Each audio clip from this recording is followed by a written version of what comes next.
Good morning and welcome to the day ahead. It is September the 7th. I'm Nadine Blaney. Well, Wall Street closed lower on Tuesday. The first session after summer vacations officially came to an end via the Labor Day weekend.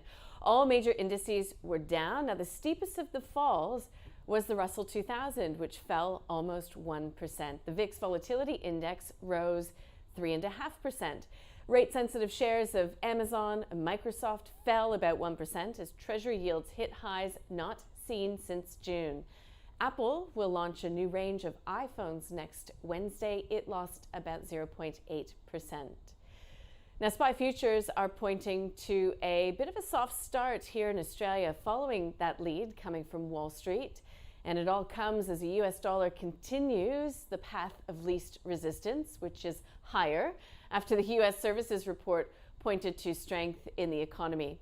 The ISM survey rose for the second straight month following 3 months of declines. New orders and employment rose, while supply bottlenecks and price pressures eased, all reinforcing the view that the economy is not yet in recession. The benchmark 10-year note rose to its highest level since June. Meantime, Britain's new Prime Minister is working on an energy crisis support package as European governments push through multi-billion euro packages to prevent utilities from collapsing and protect households amid soaring energy costs. Coal prices are soaring as Europe grapples with this energy crisis.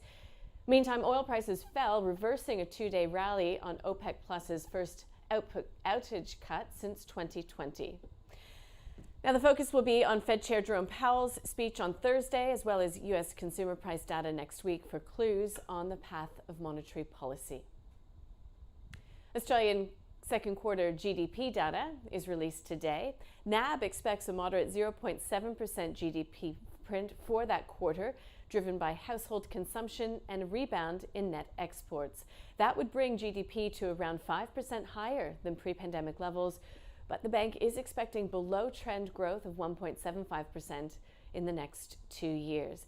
Now, the bank expects to see a solid outcome for household consumption, in part driven by a rebound from a COVID-impacted Q1, while retail sales volumes rose by a healthy 1.4% in the quarter. From a policy perspective, it will be the inflation indicators in the GDP report that are key. We'll hear from Reserve Bank of Australia Governor Philip Lowe on Thursday after the bank lifted rates by 50 basis points yesterday. Also today, companies trading ex-dividend include Amcor, Brambles, and Helios. Well, that does it for the day ahead. I'm Nadine Blaney. We'll see you tomorrow.